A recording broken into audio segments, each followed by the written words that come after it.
मारी है, धर्म पूछकर, मजहब की पहचान करके, नाम पूछकर गोली मारी है। उनके पास कुछ आतंकी पहुंचते हैं, नाम पूछते हैं, पहचान पूछते हैं, धर्म पूछने के बाद यहाँ पे फायरिंग शुरू कर देते हैं। Wake up to reality. कि जो शख्स किसी को नाहक कत्ल करेगा, यानी बगैर इसके कि जान का बदला लिया जाए या मुल्क में खराबी करने की सजा दी जाए, तो उसने गोया तमाम इंसानों को कत्ल किया, और जो एक इंसान की जान बचा ले तो गोया उसने सारे इंसानों को जिंदगी दे दी।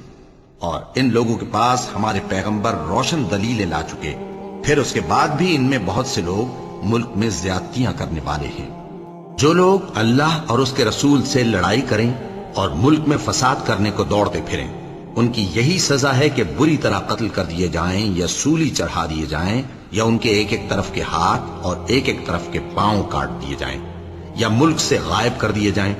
ये तो दुनिया में उनकी रुसवाई है, और आखिरत में उनके लिए बड़ा भारी अजाब तैयार है। हाँ, जिन लोगों ने इससे पेशतर कि तुम्हारे काबू आ जाएं तौबा कर ली, तो जान रखो कि अल्लाह बख्शने वाला है, मेहरबान है।